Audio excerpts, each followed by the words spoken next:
Now, based on that report, I had a chat with our sports correspondent, Yemi Adebayo, and I started out by asking why people are so afraid of the virus in this particular event. Yeah, I think one of the reasons I could think of is that one of the participating teams, Guinea, Guinea has had problems with Ebola. It's not just Guinea. You had Guinea, Liberia, and Sierra Leone. But Guinea is coming to Equatorial Guinea, and that's where there are fears. And as we speak, the World Health Organization have not declared Guinea Ebola-free, and people are wondering. You know, I also talked about similar smaller outbreaks in Mali, Senegal, and Nigeria, all in the West African region, and you still have some countries that are battling. And if people who evade surveillance, one way or the other, find their way into Equatorial Guinea, we're going to have a lot of problems on our hands. Now, the CAF officials basically addressed those fears by saying there was nothing to worry about and that precautions were taken.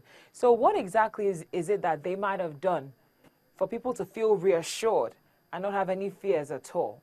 First, they've told us that if you're coming for the games, wherever you are, you have to come in through Malabo, that's Equatorial Guinea's capital city, and everybody will be examined. Now, if you're examined, you show any signs, any symptoms of Ebola, you're going to be quarantined for 21 days. So effectively means that you're not going to participate, you're not going to be there.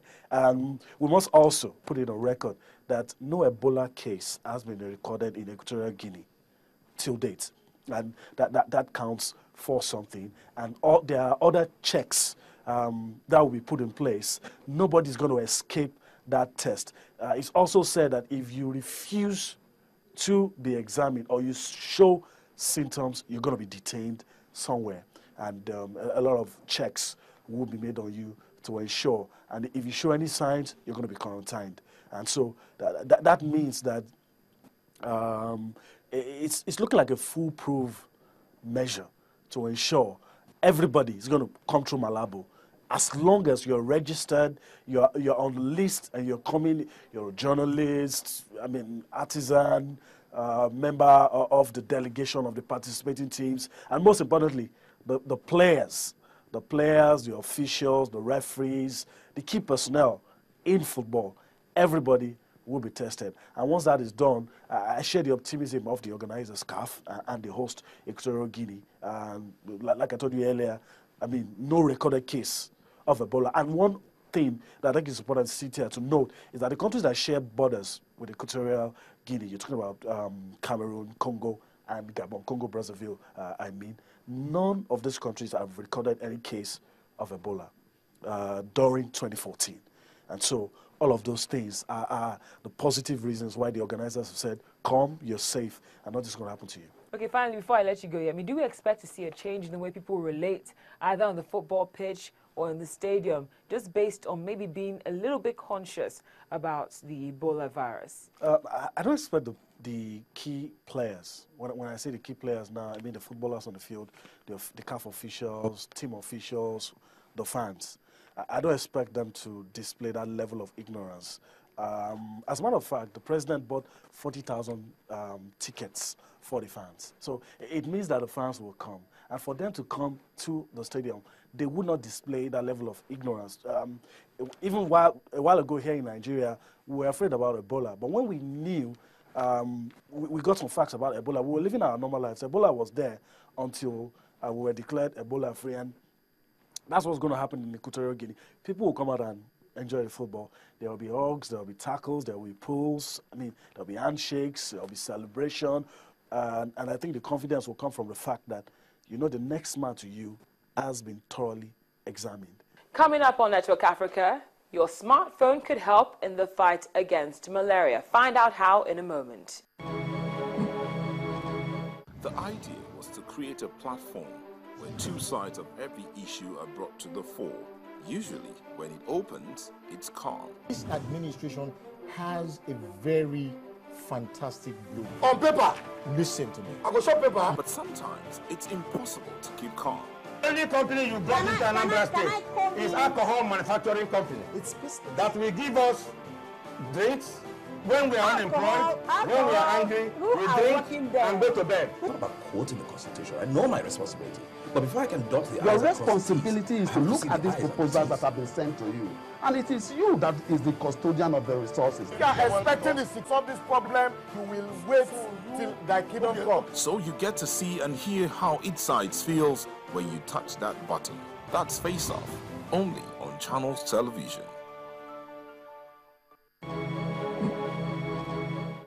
Welcome back. Now, there's a whole lot you could do with your smartphone besides the usual phone calls, text messages, and social media, as well as watching Channels Television wherever you go.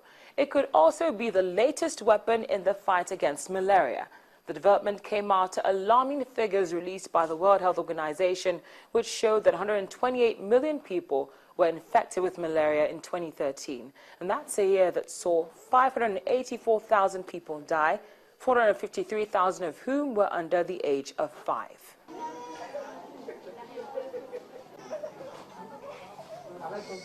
In December, the World Health Organization disclosed that malaria deaths have dropped dramatically since the year 2000, and cases are falling steadily as more people are properly diagnosed and treated, and more get mosquito nets.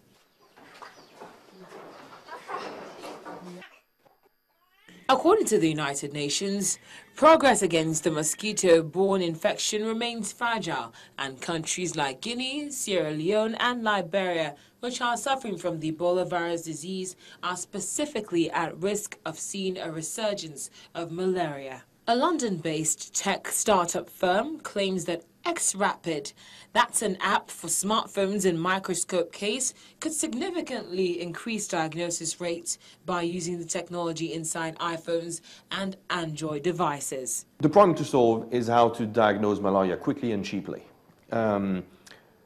This is a mobile microscope, 200-time microscope with a constant source of light attached to an iPhone or an Android device, any of them. And we use the combined power of the smartphone's camera and the smartphone processing power to read a malaria slide like a microbiologist, a biologist would do, just faster and more efficiently. And therefore, we can diagnose malaria on the spot where it's needed. And the faster you diagnose, the faster you can treat it, the faster you can save lives. Around 20% of malaria cases are said to be undiagnosed, while around 5,000 people die every day. The WHO has confirmed that 62% of those suspected to have contracted malaria in the agency's African region received a diagnostic test for the disease. According to a paper in the Clinical Microbiology Reviews journal by Anthony Moody, endemic malaria, population movements, and travelers all contribute to presenting the laboratory testing for the disease with diagnostic problems for which it may have little expertise available. The U.S. Centers for Disease Control says the delay in diagnosis and treatment is a leading cause of death in malaria patients in the United States. But it is the parasite stranglehold in poorer parts of the world that makes it even harder to fight. One of the biggest problems in diagnosis is that the disease's symptoms such as fever, chills and headaches mimic those found in other more common afflictions like flu and common viral infections. Though even suspected malarial contraction needs a laboratory test to confirm, and even then, the scientists testing the blood often needs to be very experienced. According to Babel, by using the technology in smartphones, the malaria parasites can easily be found by the X-Rapid app. We take a high-definition picture of a sample of blood. We separate the red blood cells from the rest, the white blood cells, the pellets, and we start looking at each of the red blood cells individually. Through a facial recognition software, we have taught the iPhone what to look for. And after a year of teaching, we've reached maximum level. And at 98% now, he can tell if that cell is infected or not infected. Now, through statistics after that, we can tell what level of infection we have in percent and what strand of malaria we have in front of us. So the treatment can be adapted to the strand. As soon as the data is detected, it's sent to the relevant government's malaria's unit, where outbreaks can be monitored as they occur. The research for X-Rapid was all conducted at Surya University in Jakarta, Indonesia. While the hardware for the microscope attachment for the phone was developed in conjunction with a US company, the software was created from scratch using existing power with the graphic processing unit in the iPhone and the facial recognition software in particular. Imagine a mall where you take a picture from above of all those faces. Well, you need to remove all the shops, all the interference, and then tell the face recognition software, look for the eyes. And each time you have a pair of eyes, that means you have a face, and then you can do the face recognition. But we've told him exactly that. It says, look for the red blood cells first, because that's where the parasite is. And once you've separated all the red blood cells, look at the infected one and tell me how many there are. And through a very simple to use algorithm, we can tell infected, not infected, what level of infection. The teaching material for the app is also inside the app itself, involving videos and images without words, so everyone can understand it without a need for translation. There's only one button, which is called diagnose. So you put it on the slate, and you put it on the dry blood, you press the diagnose, and it tells you yes or no. If you are a doctor, then you can go a bit deeper and get something called the parasitemia, which is the level of infection, what strand of malaria. So you can dig a bit more, you can be a bit more scientific. But if you are a frontline services, a dispensary in Benin, and you want to do it quick, then we can teach you in about an hour. After gathering data with a region over a period of time, the app is also supposed to be able to predict future outbreaks according to temperature and weather pattern variables. But the potential success of this software development doesn't end there. We've already started on TB. We've done tests on Lyme disease. And we're looking also at something called the full blood count.